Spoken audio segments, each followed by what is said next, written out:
2002 ഇന്ത്യയിലെ അതിസമ്പന്നന്മാരിൽ ഒരാളായ ധീരുഭായ് അംബാനി അപ്രതീക്ഷിതമായി മരണപ്പെട്ടു.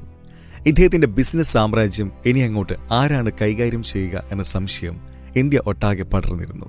എന്നാൽ 2005 അദ്ദേഹത്തിന്റെ സ്വത്തുക്കൾ മുഴുവനും മക്കളായ മുകേഷ് അംബാനിക്കും അനിൽ അംബാനിക്കുമായി പകുത്തു നൽകപ്പെട്ടു. യഥാർത്ഥ കളി ഇവിടെ നിന്നുമാണ് ആരംഭിക്കുന്നത്. ഇവർ രണ്ടുപേരും അറിവിനും പണത്തിനും ഒരു കുറവുമില്ലാത്ത കുടുംബത്തിലാണ് ജനിച്ചു വളർന്നത്. ഇങ്ങനെയൊക്കെ ആയിരുന്നിട്ട് കൂടി 2009 പുറത്തുവന്ന ഒരു റിപ്പോർട്ടിൽ മുകേഷ് അംബാനി തന്റെ ബിസിനസ്സിൽ ഉയർന്നു വന്നതായും എന്നാൽ അദ്ദേഹത്തിന്റെ ഇളയ സഹോദരൻ അനിൽ അംബാനി കടബാധ്യതകളിൽ പെട്ടുപോയതായും കാണാം. അതുമാത്രമല്ല, മുകേഷ് അംബാനിയിൽ നിന്നും അനിൽ അംബാനി 453 കോടി രൂപയുടെ ലോൺ വാങ്ങിയതായും കാണാം. ഇനി ഇന്നത്തെ കാര്യം പറയുകയാണെങ്കിൽ മൂത്ത സഹോദരന്റെ പക്കൽ 16 ട്രില്യന്റെ ആസ്തിയുണ്ട്. എന്നാൽ ഇളയ സഹോദരൻ അനിൽ ഇന്നും മാർക്കറ്റിൽ ബുദ്ധിമുട്ടുകൾ അനുഭവിക്കുന്നു. ഇനി നമുക്ക് എല്ലാവർക്കും ഉണ്ടാകുന്ന സംശയമാണ്, ഇത്രയും പഠിപ്പും വിവരവുമുള്ള ആളായിട്ടും ഇത്രയും പണമുള്ള ഒരു വ്യക്തിയായിട്ട് കൂടി അദ്ദേഹത്തിന് ഇങ്ങനെയൊക്കെ സംഭവിക്കാൻ കാരണമെന്താണ്? അദ്ദേഹം ശരിക്കും ഒരു ബില്യണയർ അല്ലേ ആവേണ്ടത്? കൂടുതൽ പണമാണ് ഈ പ്രശ്നത്തിൻ്റെയൊക്കെ കാരണമെങ്കിൽ കൂടി ഇതേ ലെവലിലുള്ള മുകേഷ് അംബാനിയുടെ ആസ്തി റോക്കറ്റ് പോലെ കുതിച്ചുയർന്നത് എന്തുകൊണ്ടാണ്? എന്തായാലും ഇത് ഭാഗ്യത്തിന്റെ മാത്രം കളിയല്ല. പണക്കാരും സക്സസ്ഫുള്ളുമായ ആൾക്കാർക്കും മാത്രം അറിയാവുന്ന സാധാരണക്കാരിൽ നിന്നും തന്ത്രപൂർവ്വം മറച്ചുവെക്കപ്പെടുന്ന എന്ത് രഹസ്യമാണത്? ഇതൊക്കെ മനസ്സിലാക്കി വരുമ്പോഴേക്കും ഒരുപാട് സമയം കടന്നുപോയിട്ടുണ്ടാകും. ഇത്തരത്തിലുള്ള ചുരുളഴിയാത്ത രഹസ്യങ്ങളുടെ ചുരുൾ അഴിക്കുകയാണ് നാം ഇന്ന് ചെയ്യുന്നത്. സ്വന്തം അഭിപ്രായമല്ല ഇവിടെ പറയുന്നത്. പകരം കൃത്യമായ പഠനങ്ങളിൽ നിന്നും ഗവേഷണങ്ങളിൽ നിന്നും മനസ്സിലാക്കിയ കാര്യങ്ങൾ യാതൊരുവിധ മറവുകളുമില്ലാതെ തന്നെ നിങ്ങളുടെ മുന്നിലെത്തിക്കുകയാണ് ചെയ്യുന്നത്. വീഡിയോ അവസാനിച്ചതിന് ശേഷം നിങ്ങൾക്ക് സ്വയം ആ കാര്യങ്ങളുടെ സത്യാവസ്ഥയെപ്പറ്റി അന്വേഷിക്കാവുന്നതാണ്. ഇപ്പോൾ എന്തായാലും എൻ്റെ കൂടെ വീഡിയോയുടെ അവസാനം വരെ ഉണ്ടാവുക. ഏകദേശം 200 വർഷങ്ങൾക്ക് മുമ്പ് ഫീനിയേഴ്സ് ഗേജ് എന്നു പേരുള്ള ഒരു വ്യക്തി ഒരു റെയിൽവേ സ്റ്റേഷൻ മുഴുവനും നല്ല രീതിയിൽ മാനേജ് ചെയ്യുന്നുണ്ടായിരുന്നു. എന്നാൽ ഒരു ദിവസം ജോലി ചെയ്തുകൊണ്ടിരിക്കുന്നതിനിടയിൽ അദ്ദേഹത്തിന്റെ തലയിൽ ഒരു കമ്പി വടി വീണു. അങ്ങനെ അദ്ദേഹത്തിന് ഗുരുതരമായി പരിക്ക് പറ്റി. അയാളുടെ ജീവന് ആപത്തൊന്നും ഉണ്ടായില്ല. എന്നാൽ അയാളുടെ ബ്രെയിനിന്റെ പ്രീ ഫ്രോണ്ടൽ കോർട്ടെക്സ് പ്രവർത്തിക്കാതെ ആവുകയാണെങ്കിൽ ഡിസിഷൻ മേക്കിംഗ്, പ്രോബ്ലം സോൾവിംഗ്, അതോടൊപ്പം തന്നെ നമ്മുടെ ജീവിതത്തിലെ ചെറിയ ചെറിയ ലക്ഷ്യങ്ങളിൽ പോലും ഫോക്കസ് ചെയ്യുവാൻ സാധിക്കാത്ത അവസ്ഥയിൽ നമ്മൾ എത്തുമെന്നത്. ജീവിതകാലം മുഴുവൻ ഒരു ഇമോഷണൽ ഫൂളിനെ പോലെ ജീവിക്കേണ്ടതായി വരും. ലോകത്തിലെ ധനികരായ മിക്കവാറും പേർക്ക് ഈ കാര്യം നല്ലവണ്ണം അറിയാം. അതുകൊണ്ടാണ് അവർ നമ്മുടെ പ്രീ ഫ്രോണ്ടൽ കോർട്ടെക്സിനെ നശിപ്പിക്കുവാനുള്ള എല്ലാ വഴികളും നോക്കുന്നത്. എന്തായാലും നമ്മുടെ തലയിൽ ചുറ്റിക കൊണ്ട് അടിക്കാൻ അവരെ കൊണ്ട് സാധിക്കില്ല. അതുകൊണ്ട് തന്നെ അവർ സൈക്കോളജിക്കൽ വെപ്പൺസ് ഉപയോഗിക്കുന്നു. ഉദാഹരണത്തിന് സെക്ഷൽ കോണ്ടന്റ്. ഇത് വെറുതെ പറയുന്ന കാര്യമല്ല. 2014 ഒരു റിപ്പോർട്ടിൽ വ്യക്തമായി പറയുന്നുണ്ട്, സെക്ഷൽ കോണ്ടന്റ് കാണുന്നതിലൂടെ നമ്മുടെ ബ്രെയിനിന്റെ പ്രീ ഫ്രോണ്ടൽ കോർട്ടെക്സ് വളരെയധികം മോശമായ രീതിയിൽ നശിപ്പിക്കപ്പെടുന്നു. അതായത് ഒരു സമയത്തിന് ശേഷം ആളുകൾക്ക് ആഗ്രഹമുണ്ടെങ്കിൽ പോലും സ്വന്തം നന്മയ്ക്കായി ഒരു ബെറ്റർ ഡിസിഷൻ എടുക്കുവാൻ സാധിക്കുന്നില്ല. എങ്ങനെ ധനികനും സക്സസ്ഫുള്ളും ആകാം, എങ്ങനെ ജീവിതത്തിൽ വളരാം തുടങ്ങിയ കാര്യങ്ങളൊക്കെ അവർക്ക് അറിയാമായിരിക്കും. എങ്കിലും അവർക്ക് അവരുടെ ജീവിതത്തിലും ലക്ഷ്യത്തിലും ഫോക്കസ് ചെയ്യുവാനേ സാധിക്കുന്നില്ല. അങ്ങനെ ജീവിതകാലം മുഴുവൻ പണക്കാരുടെ വലയിൽ കുടുങ്ങി ഒരു അടിമയെപ്പോലെ അവർ ജീവിക്കുന്നു. അത് നിങ്ങൾക്ക് തന്നെ സ്വയം മനസ്സിലാക്കുവാൻ സാധിക്കും. ഇന്നത്തെ കാലം തന്നെ സെക്ഷൽ കോണ്ടന്റ്സിൻ്റെതാണ്. ഉദാഹരണത്തിന്, നമ്മുടെ രാജ്യത്തെ ഏതെങ്കിലും ബിസിനസിന്റെ മോഡൽ ലീക്ക് ആവുകയാണെങ്കിലോ സ്റ്റോക്ക് മാർക്കറ്റിലെ ഇൻവെസ്റ്റ്മെന്റിനെ കുറിച്ചുള്ള വല്ല കാര്യങ്ങളും പുറത്തു വന്നാലോ അതിനെക്കുറിച്ച് ആരും ഒന്നും പറയില്ല. എല്ലാം അറിയാമായിരുന്നിട്ട് കൂടി ഭൂരിഭാഗം പേരും ഇന്നുവരെ സ്വന്തമായി ഒരു ഡിമാൻഡ് അക്കൗണ്ടിൽ പോലും തുറന്നിട്ടുണ്ടാവില്ല. എന്നാൽ വല്ല സെക്ഷൽ കോണ്ടന്റുമാണ് വൈറൽ ആവുന്നതെങ്കിൽ രാജ്യത്തെ ഭൂരിഭാഗം ജനങ്ങളും ലിങ്ക് എവിടെ നിന്ന് ലഭിക്കും, എനിക്കൊന്ന് വാട്സപ്പ് ചെയ്യൂ, ഞാനൊന്ന് കാണട്ടെ എന്ന് പറഞ്ഞ് അതിൻ്റെ പിന്നിലായിരിക്കും. ഇതൊക്കെ യൗവന കാലഘട്ടത്തിൽ നല്ലതാണെന്ന് തോന്നും. എന്നാൽ ഭൂരിഭാഗം പുരുഷന്മാർക്കും ഇതിൻ്റെ കുറ്റബോധം വയസ്സാകുമ്പോഴായിരിക്കും തോന്നുക. യൗവനത്തിൽ ചെയ്തു പോയ മണ്ടത്തരം ജീവിതകാലം മുഴുവനും എന്നെ പണക്കാരുടെ അടിമയാക്കിയല്ലോ എന്നതായിരിക്കും അവരുടെ കുറ്റബോധത്തിന് കാരണം. ഇന്നത്തെ പണക്കാർക്ക് വേണ്ടതും അതുതന്നെയാണ്. ജനിച്ച കുട്ടി മുതൽ വയസ്സായ ആൾക്കാർ വരെ അവരുടെ സിസ്റ്റത്തിന്റെ അടിമയായി കഴിയുക എന്നത്. ഇതൊക്കെ എല്ലാവർക്കും അറിയാവുന്ന കാര്യങ്ങളാണ്. എന്നാൽ ആരും മുഖത്ത് നോക്കി പറഞ്ഞു തരില്ല. ഉദാഹരണത്തിന്, ടിൻഡറിനെ കുറിച്ച് തന്നെ പറയുകയാണെങ്കിൽ സ്വന്തം ലക്ഷ്യത്തിൽ ശ്രദ്ധ കേന്ദ്രീകരിക്കുന്നതിന് പകരം ഭൂരിഭാഗം ആളുകളും പാർട്ട്നേഴ്സിനെയും ഗേൾഫ്രണ്ട്സിനെയും അന്വേഷിക്കുന്നതിനായി നടക്കുകയാണ് എന്നത് സീൻ റാഡിന്റെ ശ്രദ്ധയിൽപ്പെട്ടു. എന്നാൽ അദ്ദേഹം ആളുകളെ പറഞ്ഞ് മനസ്സിലാക്കുന്നതിന് പകരം അവരുടെ ദൗർബല്യം മുതലെടുത്ത് ശക്തമായ ഒരു ബിസിനസ് കെട്ടിപ്പടുത്തു. അങ്ങനെയാണ് ടിൻഡർ ഉണ്ടാവുന്നത്. ആളുകളുടെ ഒറ്റപ്പെടൽ മുതലെടുത്ത് അയാൾ പണം സമ്പാദിക്കുകയും ചെയ്യുന്നു. ഞാൻ ടിൻഡർ പോലുള്ള ആപ്ലിക്കേഷനുകളൊന്നും ഉപയോഗിക്കുന്നില്ല.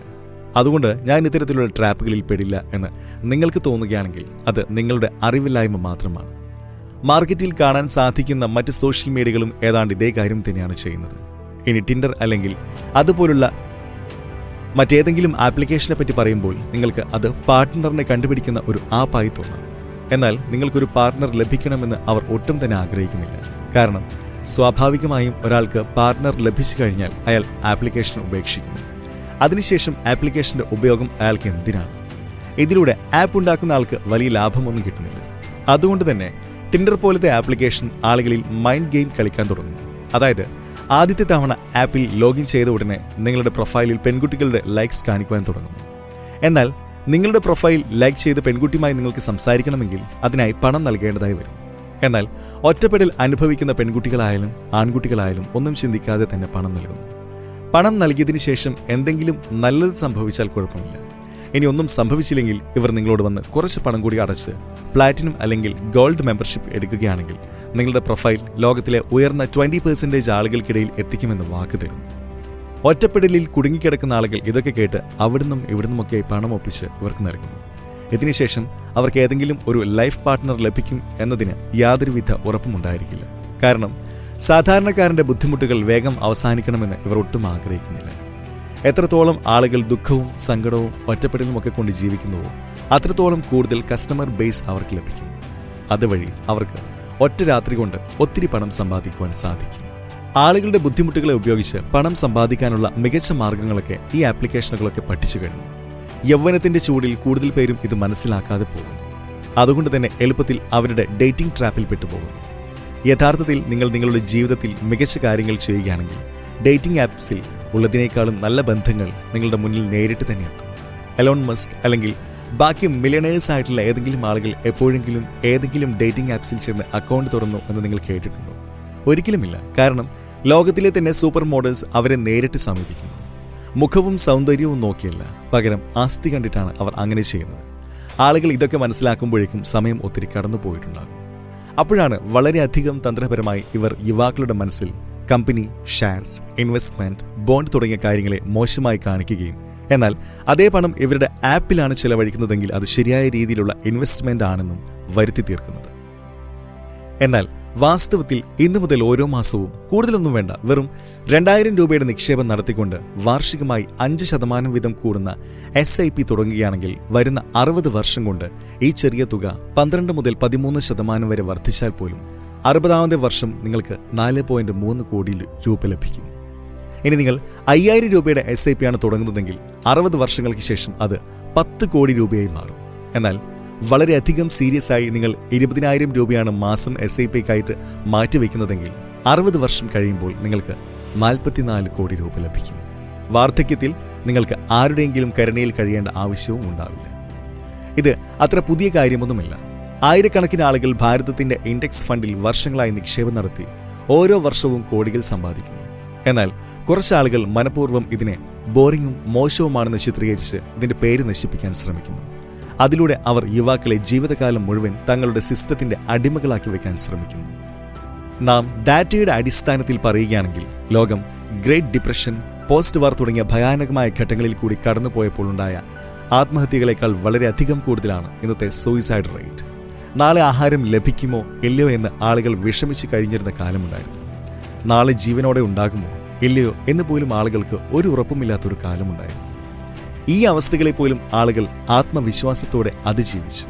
എന്നാൽ ഇന്നത്തെ യുവാക്കൾക്ക് 4 ചുമരുകൾക്കുള്ളിലിരുന്ന് AC ഓണാക്കിയിരുന്ന് പഠിക്കാൻ തുടങ്ങുമ്പോഴേക്കും മെന്റൽ ഇഷ്യൂസ് ഉണ്ടാവുന്നത്രേ. ഒരു പെൺകുട്ടി പ്രണയാഭ്യർത്ഥന നിരസിച്ചാൽ ആളുകൾ ഞരമ്പ് മുറിക്കുന്നു. കുറച്ച് ടെൻഷൻ വന്നാൽ തന്നെ ആളുകൾ ഡിപ്രഷൻ എന്ന അവസ്ഥയിലേക്ക് പോകുന്നു. വെറുതെ എവിടെയെങ്കിലും കേട്ട് പറയുന്ന കാര്യമല്ല ഇത്.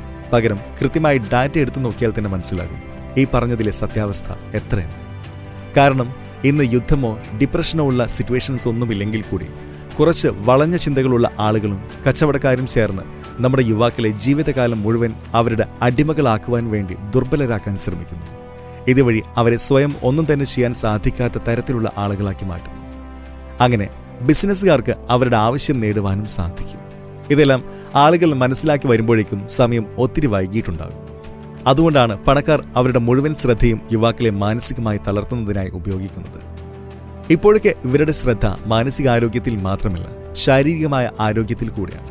കുട്ടിക്കാലത്ത് നമ്മളെല്ലാം കേട്ടിട്ടുണ്ടാകും, ആരോഗ്യമുള്ള ശരീരത്തിൽ മാത്രമേ ആരോഗ്യമുള്ള മനസ്സുണ്ടാകൂ എന്ന ചൊല്ല്. ഇത് 100% സത്യമാണ്.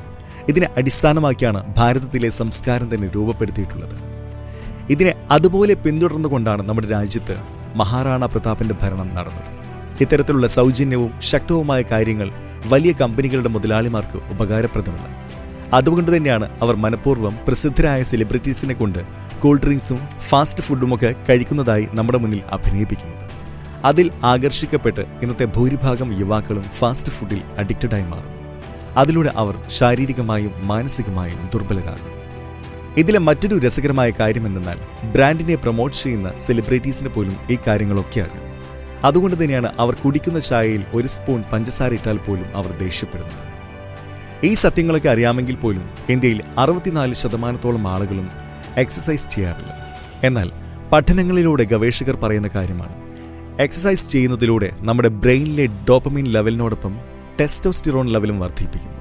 അതുവഴി നമുക്ക് ദിവസം മുഴുവൻ ജോലിയിൽ വളരെയധികം ആക്റ്റീവും ഫോക്കസ്ഡുമായിരിക്കാൻ മാത്രമല്ല, കുറച്ച് ദിവസങ്ങൾ കൊണ്ട് തന്നെ ലോകത്തിലെ 95% ആളുകളെയും കടത്തിവെട്ടി വളരെയധികം ഉയരത്തിലെത്തുവാനും സാധിക്കും. നമ്മുടെ പ്രാചീന ഭാരതം വളരെയധികം സമൃദ്ധമായിരിക്കാനുള്ള ഒരു കാരണമാണിത്. വലിയ സ്ഥാനങ്ങളിലിരിക്കുന്ന കുറേ ആളുകൾക്ക് ഇതിനെപ്പറ്റി നന്നായിട്ട് അറിയാം. അതുകൊണ്ട് തന്നെയാണ് അവർ ഇത്തരത്തിലുള്ള പ്രാചീനമായ കാര്യങ്ങൾ പിന്തുടരുന്നത്. അങ്ങനെ അവർ ഉയരങ്ങളിലിരുന്ന് മറ്റുള്ളവരെ ഭരിക്കുന്നു. ബാക്കിയുള്ളവരെ അവരുടെ വലയിൽ കുരുക്കി ജീവിതകാലം മുഴുവൻ അടിമകളെ പോലെ ജോലി ചെയ്യിക്കുന്നു. ഒട്ടും വൈകിക്കാതെ തന്നെ ഇത്തരത്തിലുള്ള മാറ്റങ്ങൾ നിങ്ങളുടെ ജീവിതത്തിൽ വരികയാണെങ്കിൽ അതിനുശേഷമുള്ള കാലം നിങ്ങൾക്ക് ഈ കുരുക്കുകളെ ഭേദിച്ച് മുന്നോട്ട് പോകുവാൻ സാധിക്കും. അപ്പോൾ നമുക്ക് അടുത്തൊരു വീഡിയോയുമായി കാണുന്നവരെ മോട്ടീവ് വീഡിയോ ഇന്ന് പോകുന്നു. Stay tuned.